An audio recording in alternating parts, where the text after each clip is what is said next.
it's pretty scary. You can see that the stats there is pretty scary. And we really need more affordable housing in the market. It's a rising trend. So some figures there that we really need, the projection there, that we're not building enough, essentially. So our client for this project that I'm going to outline is the Brisbane Housing Company, BHC. And the BHC vision is to create homes, empowering lives, enabling transformation. And the mission is building and maintaining quality, affordable homes for people in need. Provide support to ensure residents are able to sustain their tenancies. This again brings us back to the 30% of their income. So the project in question that we're talking about, that I'm talking tonight, will be the Arbor Retirement Living in Sherwood. It won the UDIA Queensland 2021 Awards for Excellence in Senior Living.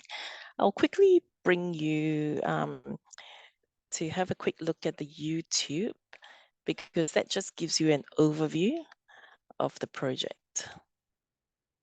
So bear with me. So there's just music playing in the background, but I just wanted to show you the vicinity of this project. So it's actually very well located, and we took over 3 sites, and the project essentially was parking on the ground floor with 4 levels of living on the upper floors. And there are all the amenities that were designed to cater for the seniors living, things like the lounge that you see here, where sometimes they'll have caterers come in to cater for morning teas and things like that, evening get-togethers, barbecues, that sort of thing. This is the deck where there'll be yoga.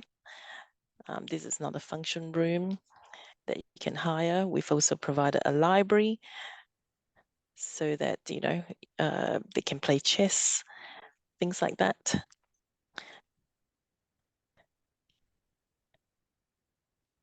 Okay.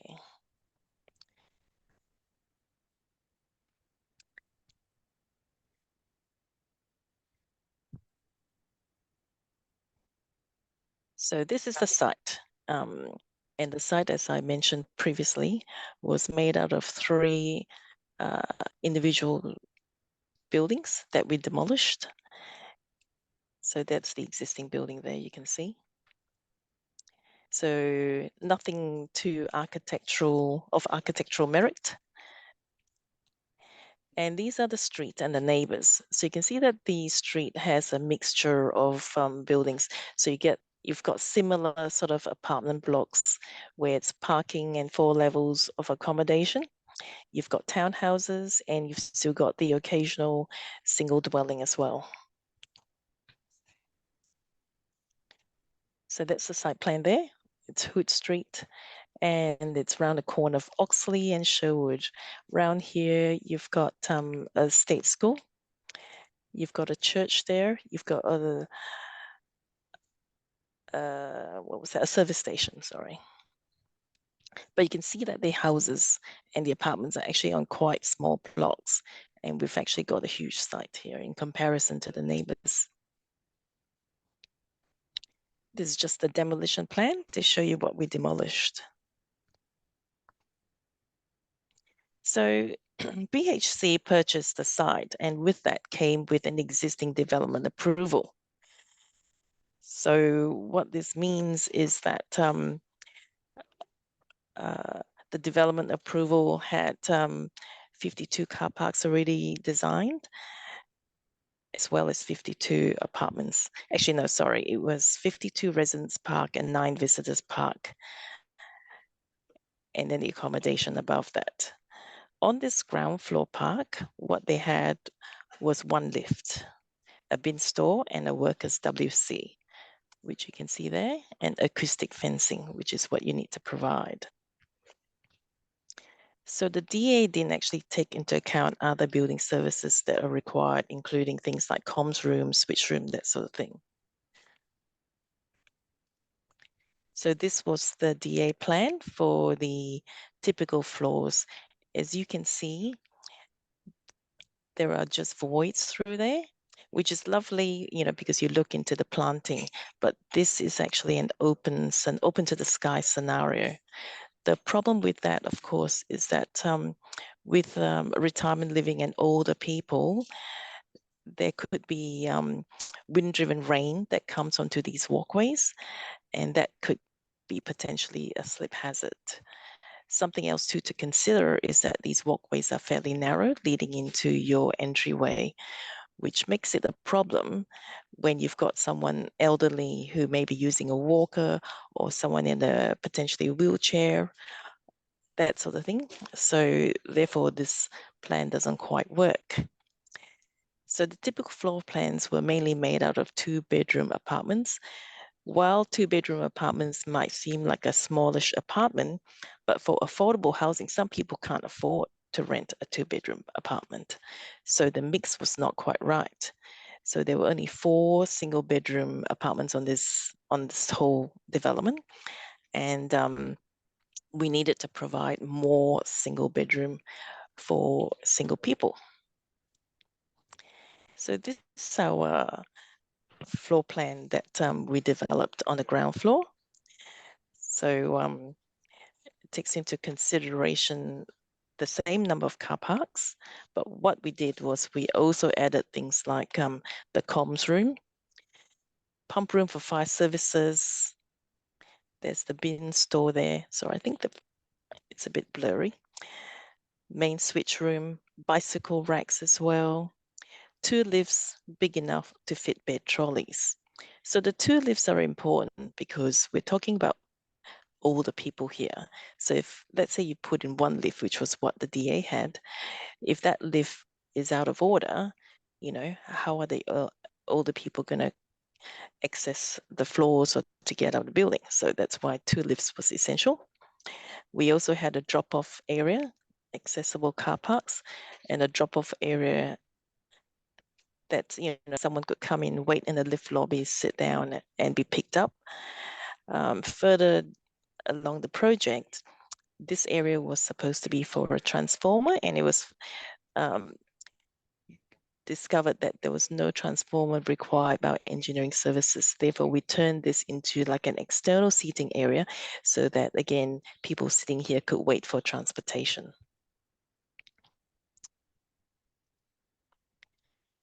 So the next lot of plans I'm going to show you are our design development plans, followed by the tender documentation. There was a big change actually in the design documentation, design development, and then the documentation, because we originally followed the DA plans where we had planters that were open to the sky. But I think user group meetings sort of felt that potentially that, wind-driven rain is a bit of a worry for the cohort of the residents staying there. So therefore, it got changed to having no open voids to the sky. And it also meant that it became, I suppose, darker in a sense because there's less natural light. So to compensate that, what we did was we flipped the lift to allow natural light through, and also to put in communal terraces as well. So actually, something that I do want to stress before I go too far is some of the design considerations in support of BHC's vision is that we have to design with empathy. We have to design to enable aging in place, in community, to enable connections, to promote a sense of belonging, to know your neighbors on the same floor and between floors. Loneliness is an epidemic, and this has been enforced, I think, over the last 5 years of COVID. So we have to think about that. We have to think about health and well-being. And most importantly, we have to design for the occupants. Also note that affordable living does not mean a cheap development. Far from it, actually. I also remember that one of our projects back in 2016, which also won the UDIA Award for Excellence in Affordable Housing, was only 45 square meters in size for each apartment. And at the opening ceremony, we heard stories from two of the residents, which I still remember today. And it was more about bringing joy, pride, and a sense of ownership to people who, for no fault of their own, were squeezed out of the rental market. For example, one was an ex-veteran who had never caught a city cab before, but now, because he was based in Bowen Terrace, he was walking distance to a ferry stop. So these little simple things in life, are little joyful treats for the residents. So I just want you to, keep that in mind while you think about affordable housing. So basically, each floor plan, we had different types of units. We have 4 different types of units, and they range from single bed. We've designed things where it's 1 bedroom with a study, which opens out at corners. And that sort of made the space more spacious. I've got single floor plan bit apartment types later in the slide presentation, which I'll go through in greater detail. But one thing too, by not having this void, it meant that this corridor, as I say, it was a bit darker, but we kept the width there as well. And this was particularly important during COVID, because what happened was that during COVID, the residents used this corridor as a meeting space, and they could sort of meet and chatter and have drinks, that sort of thing, in the recreational area. And then during Christmas, apparently, they set up food stations along this wider corridor. So it became more like an internal street. So this is the level 2 floor plan, just showing you the different types of apartments, and how unfortunately we had to get rid of those planters. But, I don't think in the end it made that much of a difference, because the corridors were still wide enough for them to appreciate the spatial quality. So level 2 plan, we had every level, we had some sort of community, common space, because we wanted to encourage a destination on every level. And something else too is that we increase the lobby space coming off the lift, because just the journey of walking up to your apartment, going up the lift, some residents might want to have a bit of a stop, take a breather before going on to the apartments.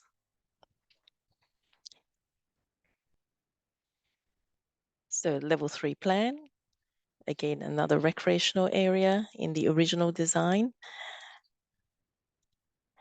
which we maintained as well. So this became a yoga area during tender. So this yoga area, we also future-proofed it in case it didn't work out, because not all residents may use the community area. If this was not used, then this could be turned into a 1-bedroom apartment. So what we did was we allowed for set-downs. We've got plumbing that was capped, so that if we needed to, we could turn it back into a recreational, into an apartment. Level 4. So in the DD drawing, in the DD design stage, we also had a recreational area on level 4, but later during the project, it was decided that level 4 was almost, the most desirable level, because over here there were city views in this corner apartment. So because of the city views and the fact that, you had better outlook, it was decided that level 4 should be turned into just all apartments. It's almost like the premium level, so to speak.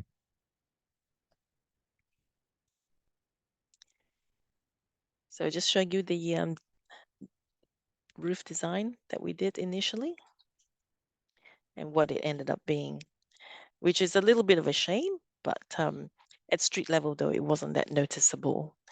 So there's solar panels, lift core design, and just showing you the 2 differences. And this is something that, as students, you go through, where you have design concepts that might change radically due to planning restrictions. We had to install lots of screening for sun shading as well. So this was the later change, where originally we thought we needed to put in a transformer, and that changed to not being required, and therefore there was an opportunity to create a deck on the outside, which was very well used actually. So this is all the screening. So there was also problems on site actually, in the sense that it was contaminated soil, there was overland flow. So there was great discussions on whether even we could even plant trees, because the trees could block the flow of water coming through the site. So this underlayer is almost like a pool fencing or screening, so that you didn't interrupt the flow of water coming through. So these are the elevations. So simple things that we also did was the screening on the east and west side had different colors, so that residents will know that, oh, I'm heading towards the west stair, or I'm heading towards the east stair. Something that's important every floor was to come up with a way, with easy wayfinding cues. And I think that's really important, because as people age, they may not be able to read signs well, but they can see color in the first instance. So those things are separate considerations as well. Something else too with affordable housing is the use of materials for your external cladding. It's got to be low maintenance. So we've used things like color bond cladding, block work. So minimizing the rendered walls with paint finish. So if we do use painted walls, it'll be areas where you can access it easily. So just we'll run through the different apartment types. So it's also really important in affordable housing that you design according to the square meterage of each apartment, because it's easy enough to design a big apartment, but it's more difficult to design a small footprint that doesn't feel too cramped. So the 1 bedroom plus 1 bath apartment, the square meterage is 54 square meters. And with BHC, the guide is about 50 to 55 for a 1-bedder, and about 70 to 75 square meters for a 2-bedder. So in this instance, to make the space feel more spacious, we created a small study with corner doors, pocket doors that opened up, so you had the sense of a little bit of a larger spatial quality in there. All the apartments had a reasonable balcony, and we put in the air conditioning within a screen, almost like a screen cage, and the door, and with an access gate. The screen was openable, but then we also fixed a drying rail to the door front. Another important thing was to maximize storage, and as previously said, to also allow for that little bit of more space at the entry door, because someone coming with a walker, they need to have the space to park their walker, open the door, that sort of thing. So the original DA drawings had corridors that were pretty narrow, but you have to make sure that it's good to allow for at least 1.6 meters across there. And then this one is the 2-bedroom plus 1 bathroom. So in this sense, there's 2 bedrooms and 1 shared bathroom between the 2 bedrooms. Laundries were provided in separately, so it's not in the bathroom. So separate laundries. We tried to maximize storage as much as possible. And then again, the balcony there. So this is a 72 square meter apartment. So this is a 2-bedroom, 2-bathroom, and by having an internal corridor, what that meant was we couldn't put any bedrooms on this part of the apartment because there was no natural light. So all bedrooms had to have the natural light from one end of the apartment. So in this instance, there's this snorkel sort of footprint for the bedroom. And then you've got the ensuite. As you can see, the design for affordable housing is not too dissimilar to a normal apartment design. It's little things that to bring the cost down will be the choice of finishes that we select. So even though they're solid surface kitchen bench tops, we don't have fancy marble, we don't have expensive flooring. There's acoustic vinyl flooring, which looks like timber. It's still comfortable for the feet. So it's things like that that we try and keep the cost down, but we certainly don't want to design a cramped space. And then the last one, which is the type D apartment, was one that could accommodate someone in a wheelchair. So there's a second bathroom here which has DDA access. So that's as per the disability standards of 1428. And in this instance, we've got the kitchen that's in a galley. So some external elevations here now. So just showing you how the car parking is elevated. And that's the overland flow. And as you can see, we weren't really allowed to put any trees or any bushes or anything that would, block the water coming through. Letter boxes that you can go into, check your mail without getting wet. And then that's the waiting area that we created for residents. So some pictures of the internal. This one, I think, is the two-bedder. Yeah, it's the two-bedder. So pretty simple finishes. Bear in mind that we are designing for an older generation. So do keep that in mind. So it's simple timber lookalike floor vinyl, creamy sort of walls, a light palette. So, and this one is the one bedder. So that one you can see is the study with the doors that open out. So it gives you that little bit of spacious sort of feeling, I suppose, that it's not all cooped up. You can see there the corridor through it. Something that's really nice about BHC is they do put in quality fittings where it's necessary. So even though these are fire doors, we've also provided a crimp safe, and these fire doors are on whole open. And the crimp safe is so that you can have some breeze through or allow some cross ventilation, but it's still that safety consideration because these are the older generation and they want to feel safe in their apartment, so the crimp safe screen door gives them that feeling of security. I think that's it for me. Thank you, Caroline, and that's precisely the scale of our students' project in the studio that I'm teaching. So there's some good learnings there from the students. The way we're structuring today is we'll have go straight on to the second speaker.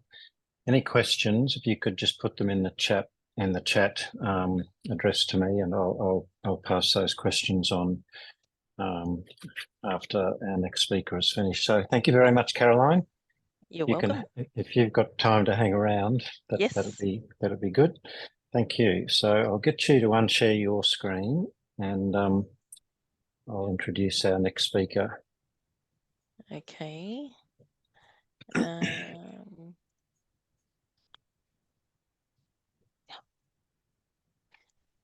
I think if you go to the green share screen. Oh, okay. Yeah, it's on another screen.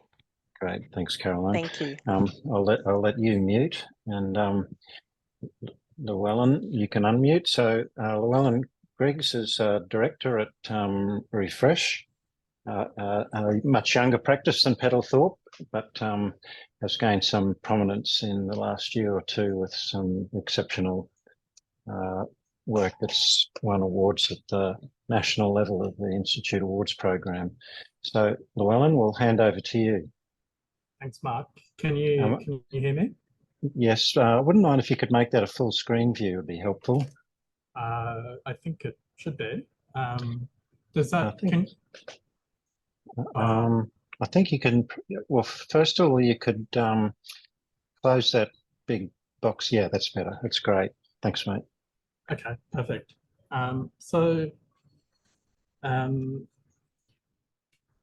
Just try and see if I can. Yeah, okay, perfect. So I think in today's talk, I want to cover off a few topics and issues around medium density housing, or what's sort of locally known perhaps as what we refer to as the missing middle, and how the work of architects and the work of our practice sort of fits into this paradigm. Medium density housing, often referred to as the missing middle in architecture, has gained significant attention in architecture, particularly in Australia, as a sustainable and innovative solution to address the growing demand for housing while preserving neighbourhood character.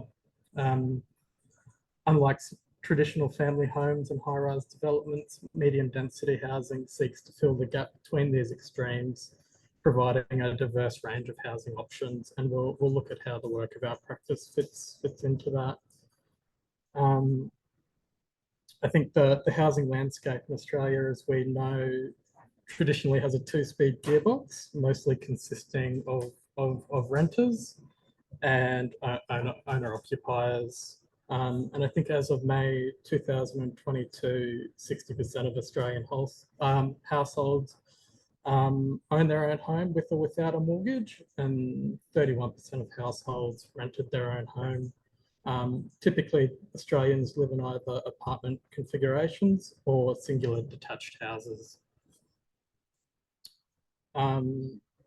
So the high-rise towers that we talk about fits into what we call an urban compression model, and I think many pundits sort of believe that the solution to that high-rise living is perhaps a solution to our growing population. In August last year, the federal state governments announced a commitment to build 1.2 million homes in 5 years from July next year. National Cabinet also agreed to a national planning reform, which included promoting high density housing in well-located areas close to existing public transport.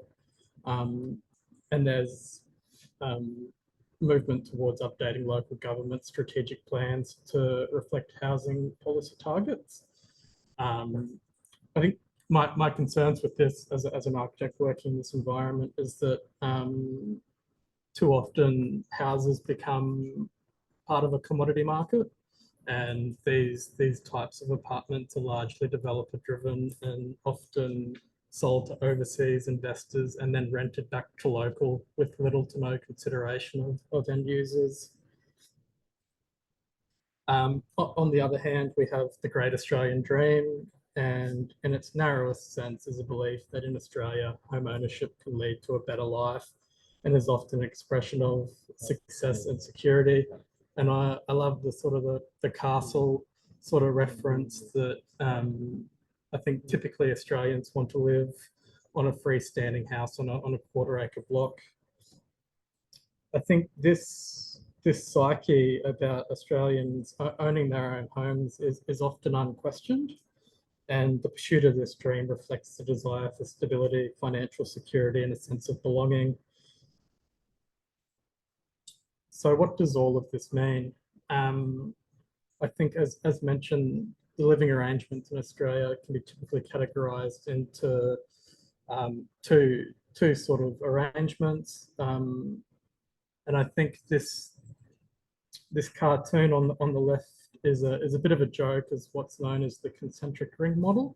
or the Burgess model, and it explains how urban societal structures or how cities grow. And I think typically when we get close to the city, we see people with more money. And then as we sort of get away from the center of the city, there's people with less money. And then we go to the sort of the farmlands.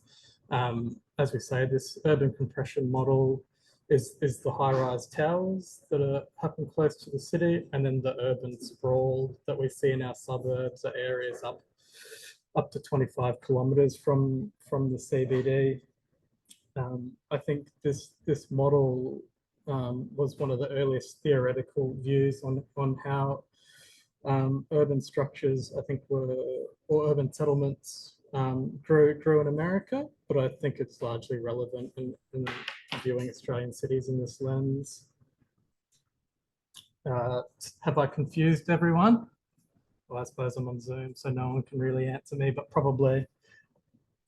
So I think urbanist Jane Jacobs advocated that the city is best viewed at eye level.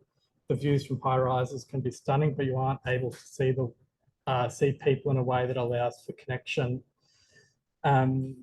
Because it's not easy walking out of the front door, people who live in the high-rise floors are less likely to leave their houses, and this separation from people on the street to, I guess, up in their towers creates private enclaves and sort of gated communities. I think too, what happens when we see these high-rise towers being built is that the land values often change, and then where we have sort of low-density housing next to it, it creates a disparity between land values, and often the houses or the character or the low-density parts of our city are harder to hold on to.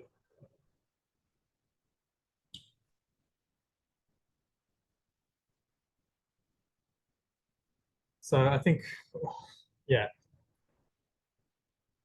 I think too, many of these high-rise towers, oh, I've sort of lost my train of thought here.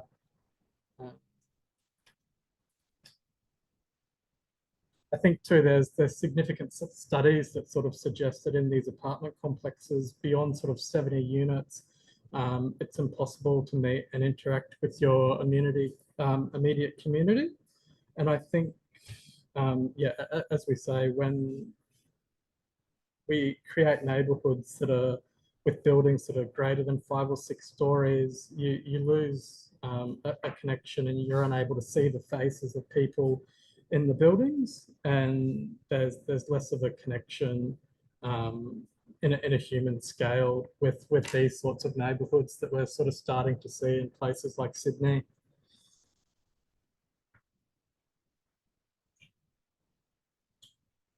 So on the other hand, we also have typically in Australia areas of urban sprawl. And I think urban sprawl is sort of categorized by the uncontrolled expansion of urban areas. In these sort of areas, we see low density residential houses and typically single use zoning. This pattern often exacerbates dependence on private automobiles and obviously contributes to issues of traffic congestion and results in challenges of how we create sustainable interconnected communities. So I think a lot of the things that we see in these sort of subdivisions is that people rely on their car, they drive into the city from work, and then they often come back and drive into their homes.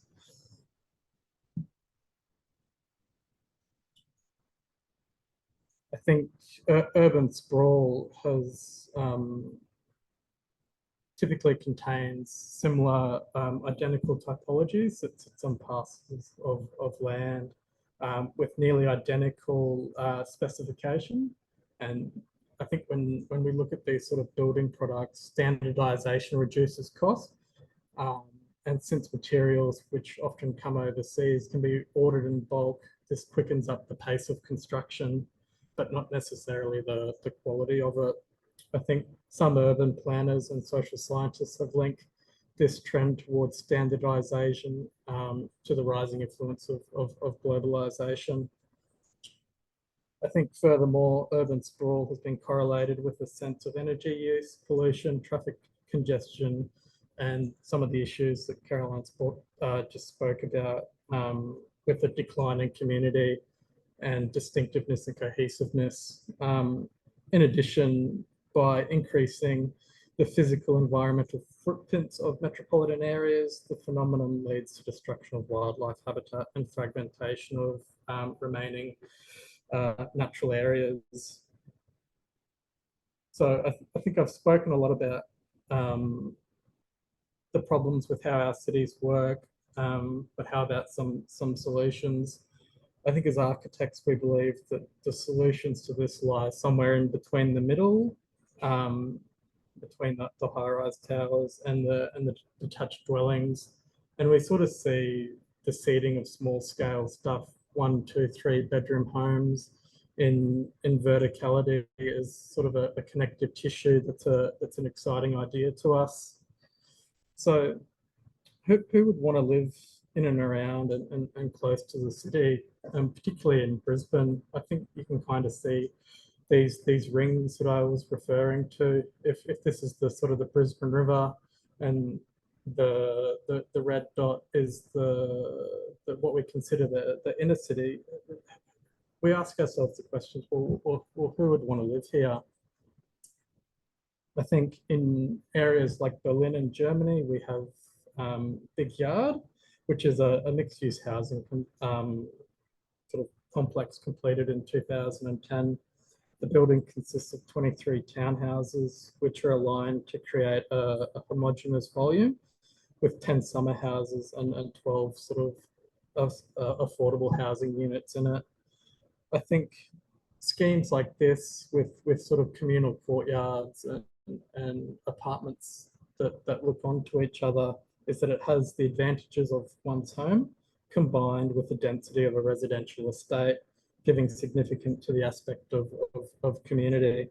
I think this type of development reflects the combination of community and privacy. And I think what's really wonderful about this is that you could easily imagine a bunch of kids running around in the middle with some degree of passive surveillance from the units above it. In another example of this sort of building product is 79 and Park in Stockholm, Sweden, by big architects, and I think it's conceived as a habitable sort of landscape of cascading residences stacked on top of each other that combine the splendor of a suburban home with the quality of urban living. And I think you can kind of see a similar idea at play. There's this lovely communal courtyard where the residences can get access to natural light and ventilation, but also deals with a lot of issues of passive surveillance to sort of the areas below. Another example of this is perhaps one of my favorite buildings, is Alvaro Caesar's Booker Housing Complex in Porto. Located on an infill site in central Porto, the Booker development was envisaged by Caesar as a new type of social housing that would provide homes for the law clerks that worked in the Porto courts. With their spacious internal dimensions, these sort of duplexes were seen as a radical solution at the time. And I think Caesar's design was to stack 2-story homes on top of one another, with the uppermost home set back to provide outdoor spaces. Rows faced one another, with long planted courtyards in between to provide a community space for occupants. So I think we're sort of starting to see in these sorts of developments similar ideas that sort of keep re-emerging. Another personal favourite building of mine in London, from Peter Barber Architects, is a social housing scheme in the London boroughs that include terrace homes for older people on a site in Greenwich. which I think a lot of people had considered to be undevelopable. And I think during your work this semester, I'd encourage you to look at the floor plans of both Caesar and Peter's project here. I think what they're able to do to create volumes that stack on top of each other and then arrange the buildings as clusters with central courtyards I find typically really interesting. So a comparison, I think what's interesting and probably helps my case in this sort of discussion is that all of these projects are located in Europe, but perhaps this gives an insight to the characteristics of urban settlements and why there is a strong example or cohort of projects to draw from the European continent in discussing medium density housing. So on the top image, we have Vienna, which I think is one of arguably the world's most livable cities, if you believe that sort of stuff. It's developed from Celtic and Roman settlements into a medieval Baroque city and eventually becoming the capital of the Austro-Hungarian Empire. And I think on the bottom, we have our lovely Brisbane, Australia, which is our new world city and is defined by the big brown snake. So I think on the top, European settlements are typically defined by proximity, whereas Australian cities are often defined by mobility. So what does this mean? I think the European city defined by proximity results in walkable distance. A typical block often results in 3 to 6 story dwellings with a smaller number of units per dwelling block, and often public, shared, and private courtyards. I think Australian cities, or particularly in Brisbane, have transport and a reliance on cars with too few supermarkets. And I think only 35% of homes in Melbourne, Adelaide and Sydney are within 400 metres of a public transport stop with a schedule at least every 30 minutes from 7 a.m. to 7 p.m. And I think this even drops to 18% in Perth and 11% and 13% in Brisbane, Canberra and Hobart.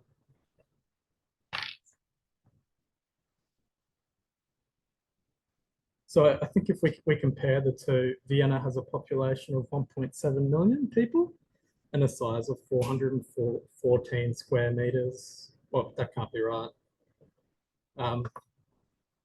Yeah, it might be 414,000 square meters. I'm not sure. Anyway, I think the city of its size has a density of 5,000 people per hectare meter and roughly 2.6 people per household.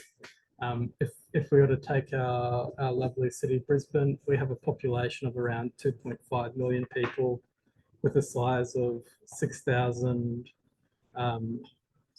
square hectare meters, I think, and a density of 300 people per hectare meter with an average of two people in each household. So I think what this sort of tells us is that there's probably a lot of people that have really big houses and only a couple of people live them, and that our city in Australia is not anywhere as dense as what it could be in the inner city. And I think it's important to ask ourselves as architects, why is this important? And I think no Australian city really has a long-term vision for living sustainably. And I would encourage you all to sort of look at the illustration on the left, which is the 1947 finger plan for Copenhagen, which is the sort of guided transport orientated developments along these sort of fingers that we can sort of see here.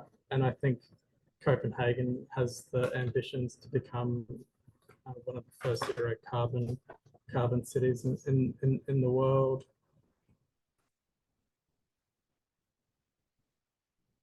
So our Australian cities face significant changes or challenges right now. There's urban sprawl that we've spoken about, congested roads, increased reliance on private car transport, raising costs of infrastructure services, and families squeezed to urban fringes, and issues of social isolation. So what's the vision to resolve some of these problems? I think as architects, we see the solution that typically lies between the two models that we've been discussing in medium density housing. I think medium density housing gives people that would not have access to secure housing in the city to live in a diverse mixed community. And I think on the left here, you can see an example of this, of the Nightingale housing, which I'm sure you'll hear about more later in the series from 6 Degrees Architects in Melbourne. So what are some of the advantages of medium density housing? Well, I think by creating this type of housing, there's 4 times more density in a single housing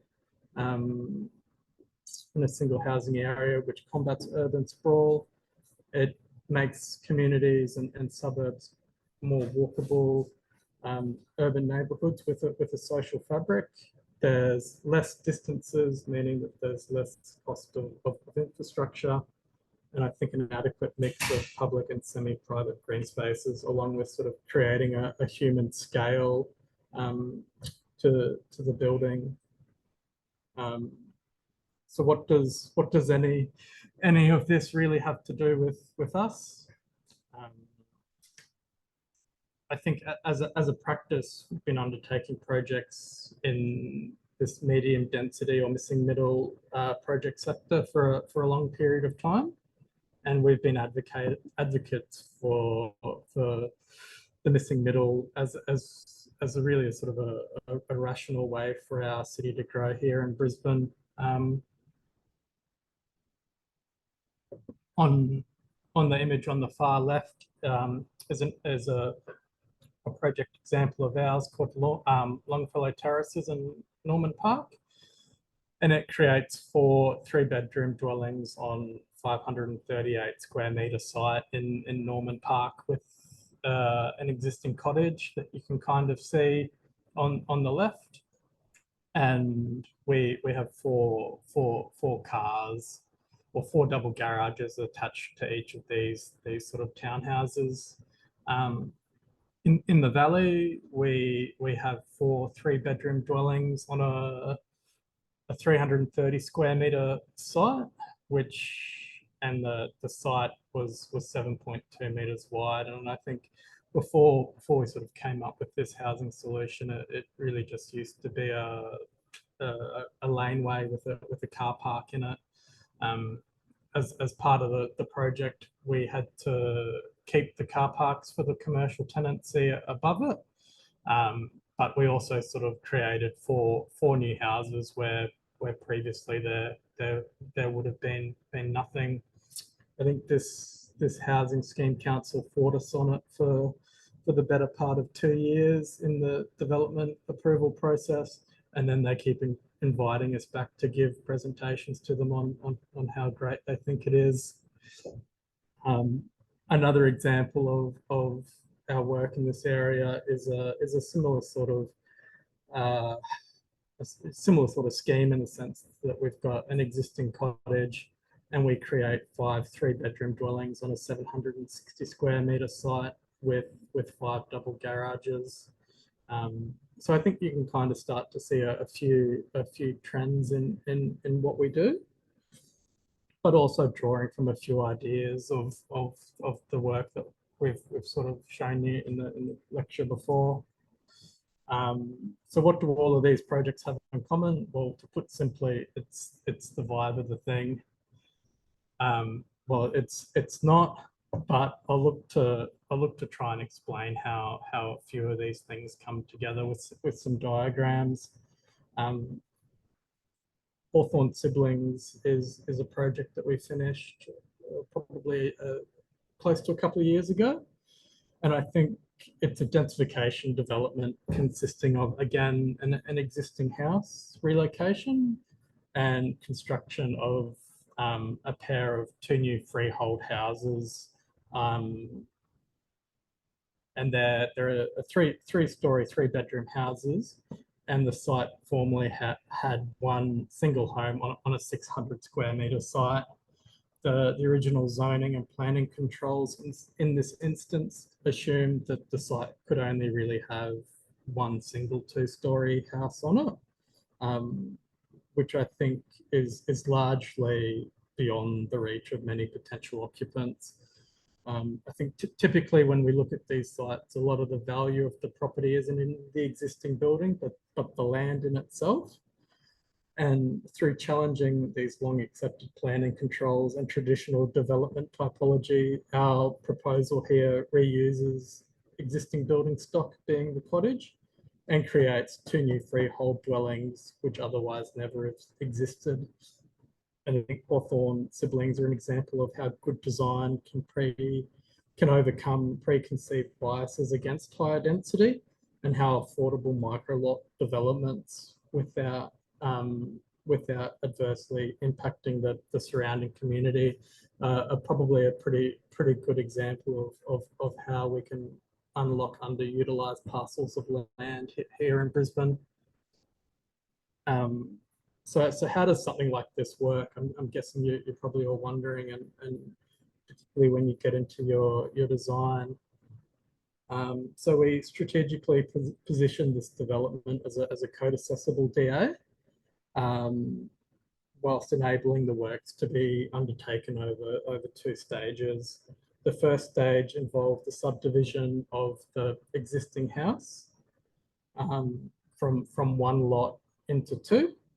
To create what's known as a small lot. And then the second stage involved the development of the two dual occupancy townhouses on the balanced lot, and then the subsequent subdivision of the two lots at the back into freehold lots. So I think what we see is what was one sort of 600 square metre site, we're able to sort of unlock three different parcels of land that are sort of 260 square metres and 172 square metres each.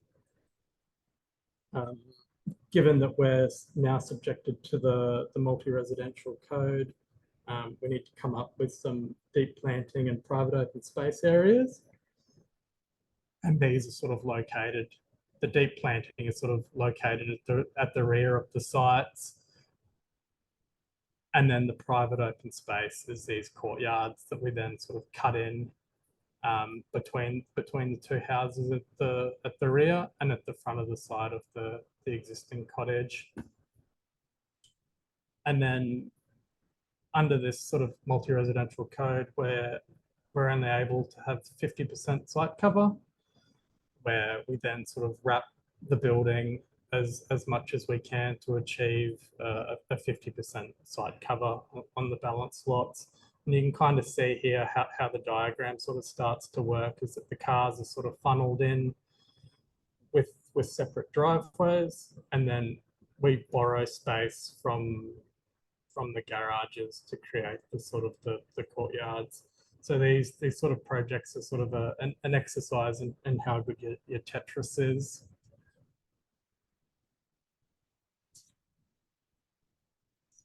So on the left here, you can kind of see the site before the intervention, where there was a large backyard that was sort of typically underutilized, and being a corner lot,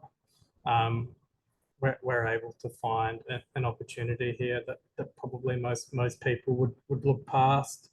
And on the right, you can kind of see an aerial of the same site, where the two houses sort of we think are sort of at ease in the jumbled roofscape context of Brisbane.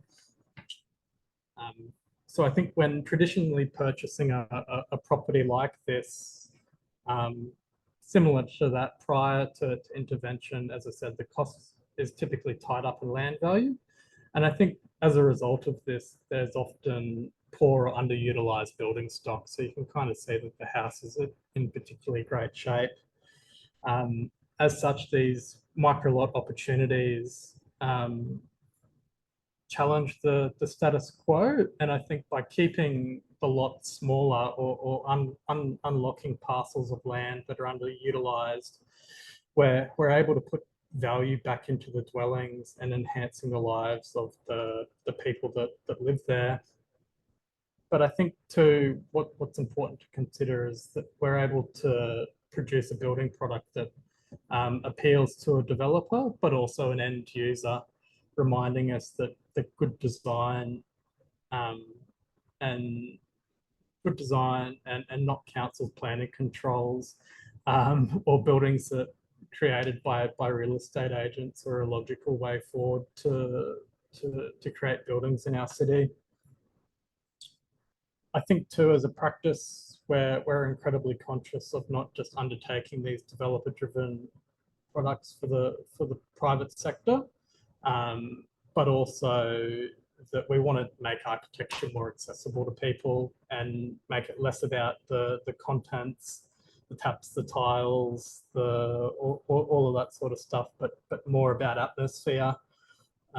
A personal view is I don't think we have a housing affordability problem so much as a housing size problem. I think fundamentally we're fighting a system of consumption, which I see as much about our financial and political institutions as it is about sustainability and livability. So that brings us to our Habitat on Duis project. I think Habitat on Duis is a social housing project that we completed for the state government. And I think to us, it reconsiders what is achievable when community sustainability and cost are prioritised equally. The project consists of 16 accessible units that are legible, lightweight, repeatable, and conceived as a village-like development of dwellings that are compact in scale and orientated around shared garden spaces. I think Duis, it was important to us that they had a social, sustainable and economic mandate in mind. The project for us encourages real change in its occupants, and I think it aims to inspire others to do the same. So in looking at some site context here, the site is located in Logan in a low medium density residential zone. So I think it's the perfect site for creating a multi-residential sort of building type with an area of around 3,500 square meters. It has a total frontage of about 40 meters across the site and 89 meters in depth. And I think this particular size of the lot created a lot of concerns for our client, in the sense that they wanted to, I think social housing traditionally has a lot of issues with passive surveillance and creating sort of gun barrels. So I think that's how we were engaged to look at this parcel of land, is that it obviously had quite a long depth to it, and they wanted some out of the box thinking that I guess some of our other projects had. A sort of a really brief sort of site analysis was that there's fantastic proximity to a train station, and that there's really great proximity to shops and a service station. It's in, as I said, a neighbourhood area down in Logan, and the site predominantly faces north, or runs north-south, I should say. Some of the constraints is that Duis Street it's quite a busy road, and it's sort of flanked by Kingston Road to the right. There was a sewer line that sort of ran through the guts of the site, and as I said, this long stretch site creates issues with manoeuvring and how you organise some dwellings on the site, I suppose. The brief called for 10 to 12 units, and there was predominantly the need for 1.5 and 2 bedroom units, with the desire to create also some 3-bedroom units if permissible. I think in addition to this, the social housing design guidelines wanted the residents to not feel exposed. I think given the context in which the development was at, safety was particularly important, and there was the need for many of the residents had a dog or a cat, and that a lot of the people that our houses were to be for had mobility problems, and that there needed to be provision for on-site charging of mobility scooters. Furthermore, all ground floor units had to be accessible, and we saw an opportunity to create the potential of a communal open space where people could share resources, such as garden tools, or a place where people could come together and grow their own vegetables, or even just have a chat and get to know one another. As part of the project briefing, we sort of undertook an analysis of building typologies. So I think on one hand, in some of the reference images we showed us, you see what we call a linear model of housing. And I think this linear model is very efficient, but it doesn't create any spatial sequencing. And moreover, there's no contained outdoor spaces where the community could gather. We also thought perhaps a scattered model of housing could apply to that site. However, by sort of scattering dwellings, there wasn't a sense of security where people could easily walk through any of the dwellings. There was an idea at one stage around sort of a deconstructed housing block, but I think this sort of methodology of creating buildings was perhaps better suited to dense urban environments where you kind of see the carving out of spaces. And then we had what we called the donut model, where the central courtyard would be an ideal space for a protected communal area, but it's not. We weren't creating the Google headquarters, so it probably our site wasn't perhaps best suitable for that. I think in essence where we sort of arrived by looking at these sorts of typologies is that somewhere between a linear model with spatial efficiency and the donut that created communal courtyards was perhaps a logical way forward.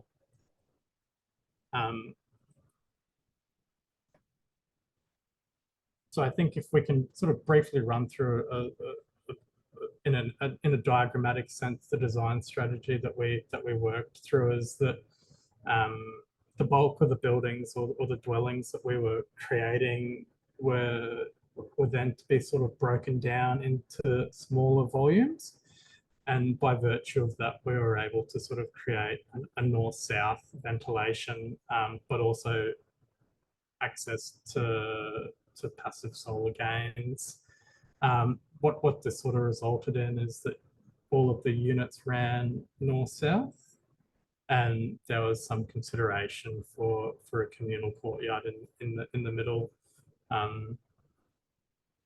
think access to these sorts of projects are a really sort of clear design driver. So what we did is that we had a clear separation of vehicles and pedestrians, where the western sort of end of the site we gave up to the car parks, and that there was clear separation of public and semi-public and private pedestrian access to the units. And I think one of these ideas that was really important to us is that we wanted people to know where their individual sort of front doors were, because I think this idea of that when people can associate that their home is unique to someone else's, there's a sense of ownership that comes as a result of that. But I think one of the wonderful things about this sort of central courtyard is that by detaching cars from houses, we give way to a really sort of passive social sort of scenario where people are forced to interact with their neighbours and get to know one another. I think another thing that was really quite important to us was the layering of privacy. So you can kind of see that these sort of yards that we created I guess a sequencing where someone could enter the unit from the communal open space. In a really sort of diagrammatic sense, the floor plan ran north-south. There was a backyard and a front yard, a covered outdoor space. The bedrooms and the wet areas were sort of organised in a real simple sort of way. And then the main kitchen, living and dining spaces were organised as one sort of simple box. I think in the diagram on the end, you can sort of start to see some of the ideas about sectional qualities emerging, where we use the upper floor units to shade the lower floor units, and that the building does a lot of the hard work in providing the private open spaces underneath. And I think we'll come back to this as well.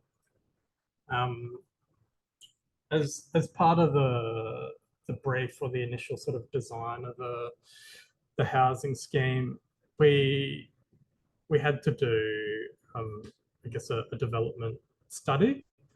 There was a few sort of scenarios at play that the client only developed half or 2/3 of the site, and they would sell the rear of the site.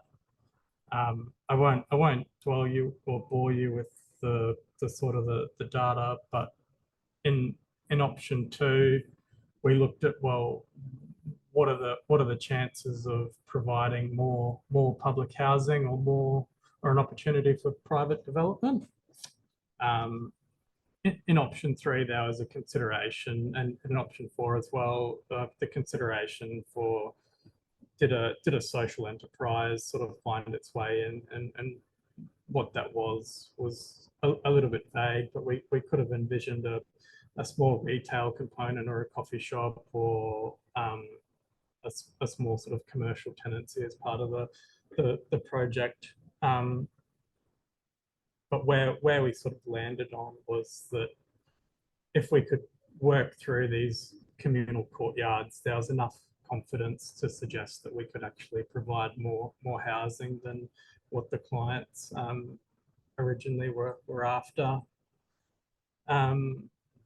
And I think here is, I guess, one of the sort of the initial sketches where we start to see a few of these ideas expand a little bit more. So on the left is the sort of the communal driveway and the car parks organised, and we can sort of start to see the communal open space and how some of these access considerations might work. So this is sort of looking at a ground floor accessible unit where there might be a private entry through the courtyard here, the bedroom, the bathroom, and an office or a caretaker's sort of bedroom, all organised in one sort of box, and then this sort of living, kitchen, dining area all organised in a sort of a real clear sort of structure. And then I guess here we can sort of start to see accesses to upper floor units emerging. And I think one of the ideas that became really apparent to us is that we sort of saw these buildings that we created as not necessarily units, but perhaps a new typology, and unlocking a dual occupancy sort of townhouse where we stack two units on top of each other that otherwise probably wouldn't necessarily be done in that way. And to sort of unpack, I think this is that there's some provision for communal sort of clothesline and maybe a tool store and a swing set and what have you. And I think this sort of drawing speaks to what the 2-bedroom unit looked like.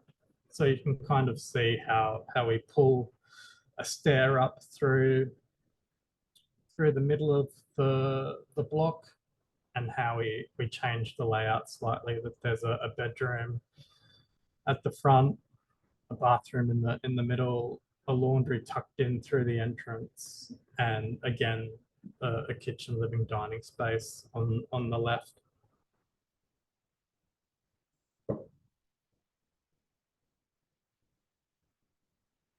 Maybe we won't go into this, but I think it was just perhaps a more refined version of the unit types, where we can sort of start to see some of these circulation sort of requirements creeping in to create the accessible units.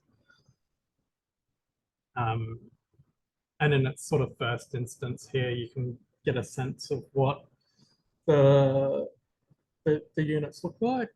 And I think there was a really sort of obvious thing that we wanted the units to address the street.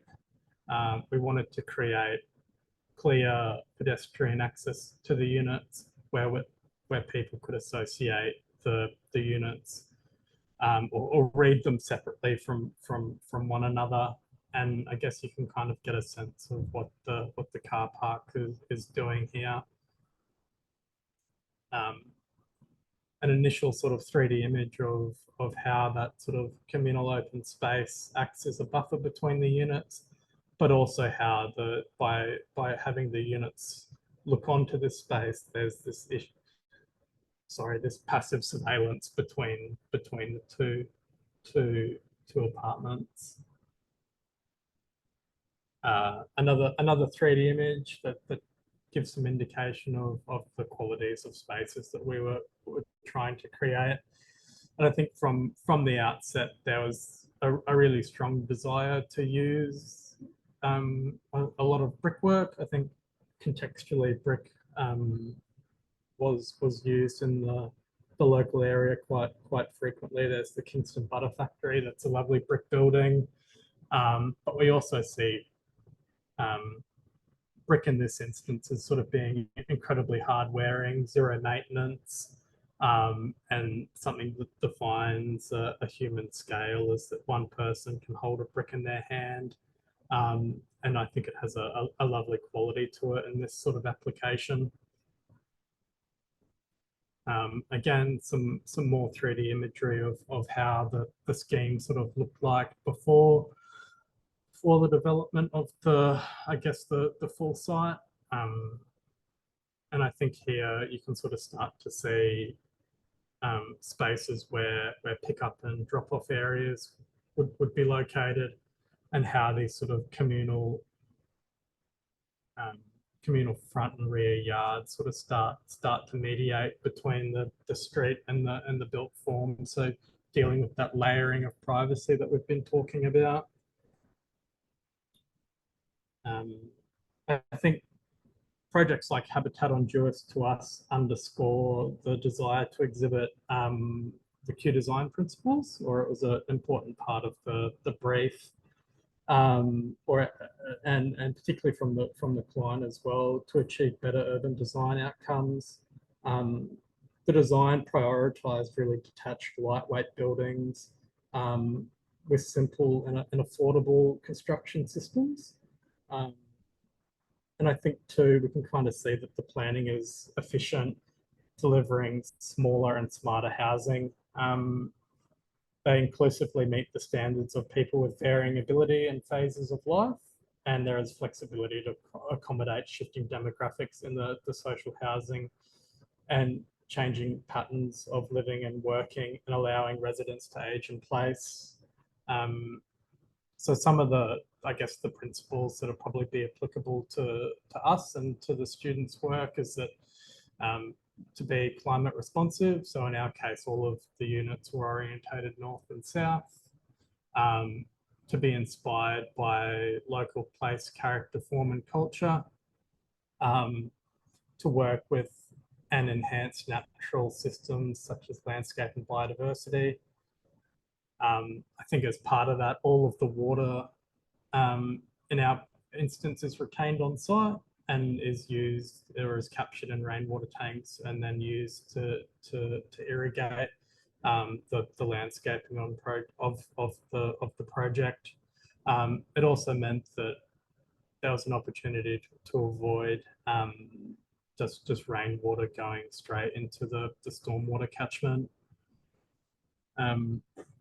Some of the other things I guess were important to us was to create well-defined and legible connected streets and spaces. So the diagram shows a really sort of schematic quality of how the road, the yard, the units, and the courtyard work in a sectional sense. But I think fundamentally is that we really just wanted to create a great place for people to live. And by creating a mix of 1, 2, and 3 bedroom units, we're able to cater to a diverse range of people. And we also wanted to, I guess, create diverse development forms and density. So referring to those ideas of creating a sense of identity and ownership. And I think while density is higher than usually found in the suburbs, in our project, essentially located landscaping and communal areas act as a sort of a breathing space between the units.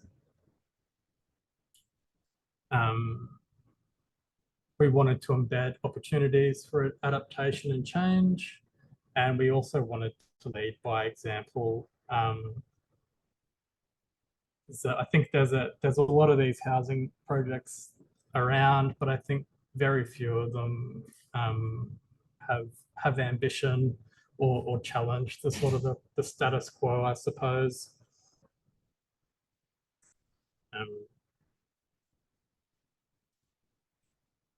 So here you can kind of see a floor plan of how the scheme changed over a period of time.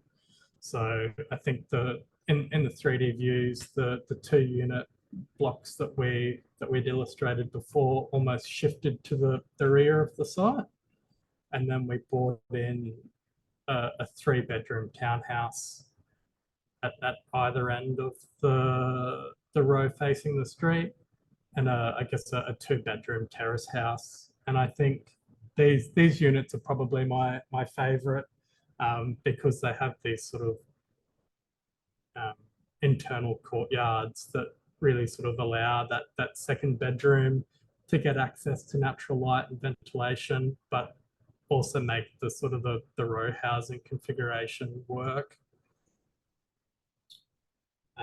I think the role of the architect in this scheme illustrates the capacity to make housing more affordable through the adaptation of smart and efficient planning. As a practice, we have this idea of building better with less approach, and through embracing new construction methods and technology of prefabrication, contribute to affordability. I think one thing that's probably worth mentioning is that Duis was the first low to medium density housing scheme, I think, in Australia that used cross-laminated timber, and it was certainly a first for the Queensland government in looking at how they can use plantation timber species as a structure of buildings and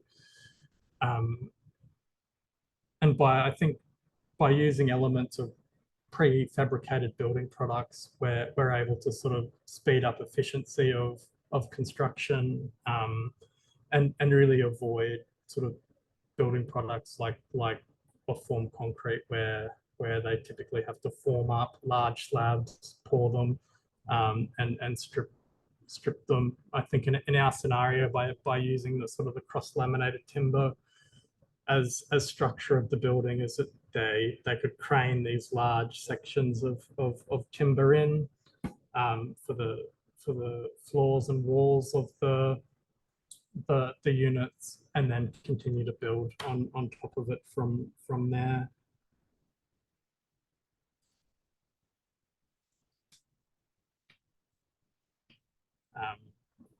I think too, for us, these projects are an exercise in the delivery of rational and robust and economical apartments that deliver warmth of delight and good housing. And I think more importantly, they avoid the dispiriting and distigmating visual cues of institutional architecture. I think one of the things that we're really proud of is that I think the day that the site fence came down, there was a number of people in the local community ringing us, asking if they could buy one, and we had to tell them that they weren't for sale, that it was actually social housing. I think Mark's giving me the hurry up, so I won't dwell on too much longer. But I think some of the other sustainability things was the cross-laminated timber that we used, efficient tapware. The building envelope was designed for effective thermal mass through the use of the brickwork. There's no mechanical heating or cooling. And I think probably the thing that we on this topic that we enjoy quite the most is that we had an average 9-star neighbours rating across the 16 units, and we virtually did nothing but passive good design, with some of the units achieving a 9.9 star rating. And I think to conclude that we need a variety of housing typologies to solve our crisis. And I think while Habitat on Duis provides one, it hopefully lays the groundwork for many more. And I think finally, when working in this sort of this area, is that we often refer to houses and numbers and metrics, but I think fundamentally we're not really dealing with houses. We're creating homes, and the Kerrigan home in Melbourne, I think, is probably an image that I'm quite fond of. Is that a home is a castle and a place that we should all be really proud of. So thank you. Thank you, Llewellyn. It's a shame that on Zoom we can't give you a round of applause, but please, both of you, imagine a big round of applause to such informative presentations. And thank you, Llewellyn, for all the depth of background to your thinking and design process. So there's pretty strong messages in there to the students in my studio for the sorts of things you might consider presenting in class and presenting in your design journal, and the way you might actually go about commencing your design process. I'll draw on a few. There's quite a lot of questions here, guys, so I'll just, at my discretion, choose a couple. Caroline, this is a question for both of you, but you first. What role does the car play in the early sort of phase of design thinking, firstly, and secondly, what sort of level of negotiation is possible with local authorities in terms of numbers of cars? How does that all operate? So seems to be every single project that we approach, the biggest topic seems to be car parking. Which is incredibly frustrating. It's usually car parking or water issues, I feel. But having said that, it really depends on the development and the client, I suppose. For example, in one of our other affordable housing project, which was Bowen Terrace that I mentioned earlier, there were only, I think, less than 20 car parks, or maybe it was 19 car parks for a whole development of 52 apartment blocks. And the reason why we got away from it with it was because we argued that it was an existing 1970s walk-up apartments, which we then, refurbished and made good, and therefore, it was close to train, it was close to bus and ferry stops, and it was really almost inner city living in Bowen Terrace. So we got away with that. For the Sherwood project, the client, wanting to keep options open, decided that they wanted to maintain the existing DA with car parking in case they decide to sell off the units. So therefore, each apartment had one car park spot. Although, having said that, as you can imagine, with the older generation, the elderly, it's not really used much. Cool. Mm. Llewellyn, you fairly deftly separated the car completely from your apartments in that. There's a very early design decision, I guess. What can you tell us a little bit of the story behind that, and any negotiations you had with local authority on car park numbers? Yeah, so I guess in our scheme, particularly in Logan, it was the state government can actually override the local planning policy. So I think for a bit of context, if we were to pick up our townhouses and put them in green slopes or something, we would have had to have provided a lot more car parking. So I think for the social housing design guidelines said it's a blanket rule of one car park per unit, and I think from memory we also had a visitors car park. I think in some of the discussions that we had with the client, the cars are often the largest or the biggest asset that the social housing tenants have, so that they really wanted a place to be able to have people park their car undercover.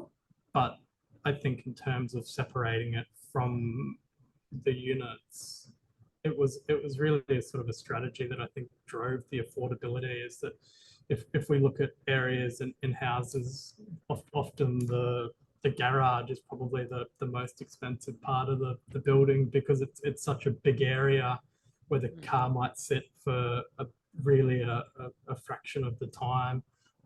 So in the case of Logan, by shifting the cars out of the units, was really the sort of the deliberate strategy that we could give a space where they could be undercover and be safe, but it's also the thing that enables us to create the courtyards in between the units. Has there been any negative reaction to having to walk 15 metres to your front door from your car?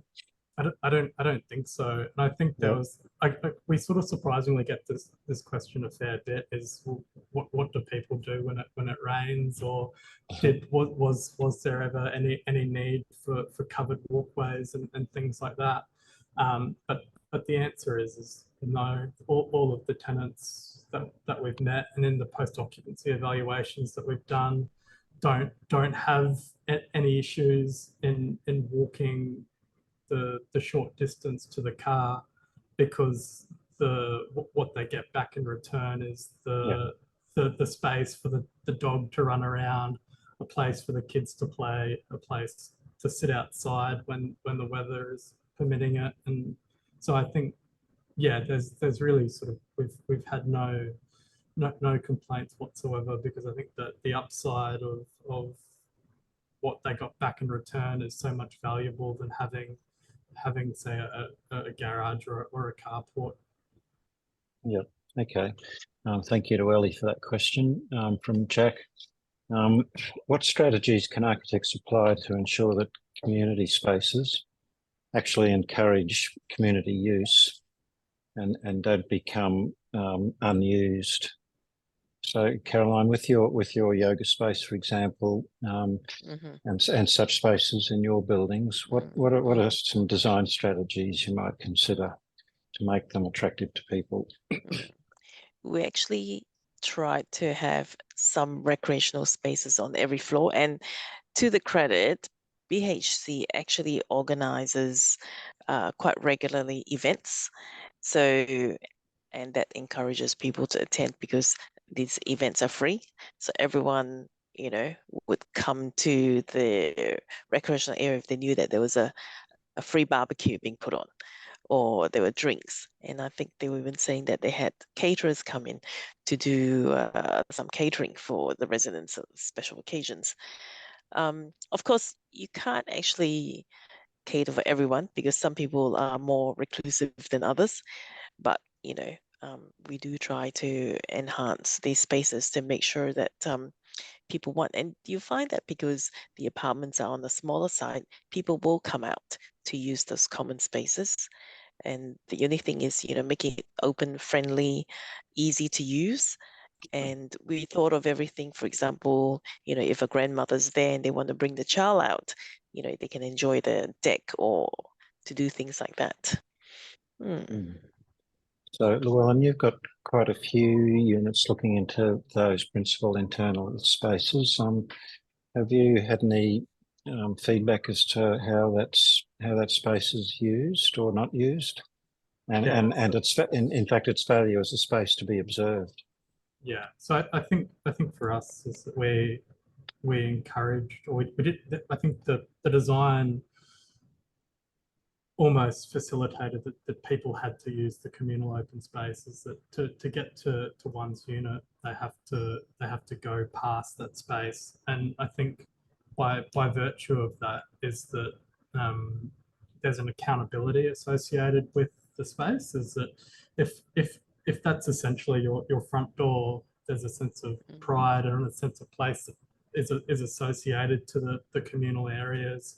But I think too is that the scale of the dwellings and the proximity to one another means that there's a passive surveillance, so that the children or the occupants with kids are happy to let the kids run around and use the playground and the sand pit and what have you, without needing to sort of necessarily supervise them all the time.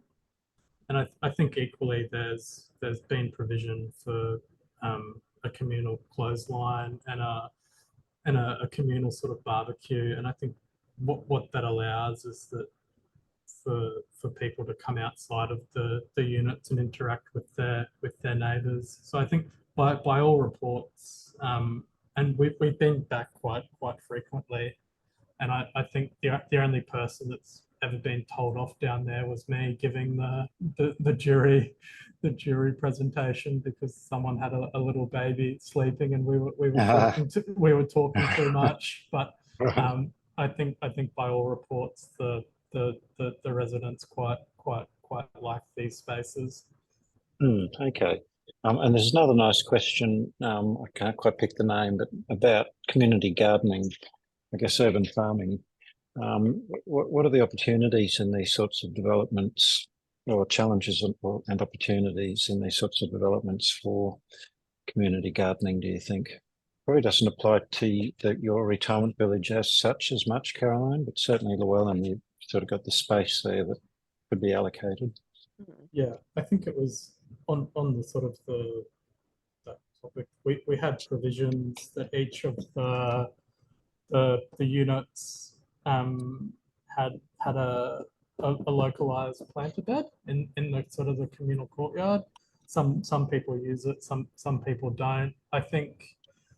I guess some of the challenges is that we had designed these spaces with our client, but our client wasn't the service provider that I guess is the sort of the quote unquote real estate agent or someone that manages the people in the unit. So I think a lot of perhaps why we don't see activity in some of these sort of communal gardenings is that some of the tenants might just not know about it, that's something that they can use or create as their own. And I guess some people might not just be gardeners either. Yeah, I personally hate gardening, so Yeah, yeah. Mark's planter box would be empty. Yeah. yeah. I live in a BVN design set of apartments in West End with beautiful landscaping, so I get the benefits without the work. Okay, look, I've just got one very difficult question for both of you, and it's quite unfair, but it's from a student. So we're putting a fair bit of emphasis in the school in response to the growing awareness of First Nations voices in design, and your project sort of predate, in a way, the sort of sudden emergence of this as a big issue for the profession. So I'm not asking the question in relation to your projects, but what do you think the future holds for your practice in terms of inclusion of First Nations voices in design, whether it's for Aboriginal users or in fact for non-Aboriginal users? So Caroline, has your practice given any thought to this? Well, I actually lead the in-house reconciliation working group at Peddle Thorp, and that's part of coming up with our own RAP. In fact, we're going through the next phase, which is innovate. And I think it's really important that we take on board certain principles of First Nations design, and it's all about sustainability and taking from whatever resources only what you need. It's about maintaining for the future. So in that sense, sustainable design in the way we think is an very important consideration. So in terms of, but of course, as far as the project goes, it's not really taken into consideration of this particular project. But I think overall, it is an important topic and we should embrace it. And as part of it, we organize learnings to inform the rest of our colleagues at work, and the need to incorporate as much of the design principles as possible to do with Indigenous. Yeah, very good. Okay. Llewellyn, have you had an opportunity to open the doors to this part of the profession's new thinking? Yeah, we for Logan, we had a consultant that worked with us on I guess on a community engagement. So I think there was part of the consultant's role was to speak to First Nations people, to speak with people in social housing, speak to the community about how they feel about these types of buildings. And I think all of that information was particularly useful in sort of feeding back into the design process. And I think we sort of touched on a few of those things, is that I think a lot of people are sort of open to social and affordable housing. They just don't want it to look bad. So I think the role of the consultant there definitely sort of was able to sort of take snapshots from particular sort of user groups and indeed people that weren't in the community, and really do the work for us in some sense, and what we sort of needed to feed back into the design. And I think some of the feedback from that was the sort of the landscape elements, like being able to plant and grow your own food. Other sort of initiatives were around the sort of the civil strategies, so being able to detain or keep as much of the water on site as we could was something that came out of that. And I think we might not have showed an image of it, but there was as part of that sort of central space, a detached sort of freestanding pavilion, and what that allowed was for anyone, whether they the Aboriginal Torres Strait Islander or of any sort of background, to have conversations with care providers outside of the apartments. I think traditionally, I guess the feedback that we got through that user engagement sort of workshop is that people don't always necessarily want to have people inside their houses. So by providing a space that was attached to that communal courtyard, enabled, I guess, a wide range of sort of soft conversational things to happen, or where care could be provided that wasn't necessarily in someone's house. So I guess that was probably a direct outcome of that. I think too necessarily is that with these sort of the rise of what Mark said, is that I think some of these things aren't necessarily immediately apparent. Is that if we said to you that our little freestanding pavilion was something that came out of a First Nations design exercise, you probably wouldn't believe me. But that I think that it doesn't necessarily need to be a material or a motif. It was really just we probably wouldn't have thought of that space, and it was something that sort of came out of those sort of conversations of being a built outcome. Oh, okay. Well, thank you for that, and sorry for the extremely curly question. No, that's right. When the whole profession's learning on that front.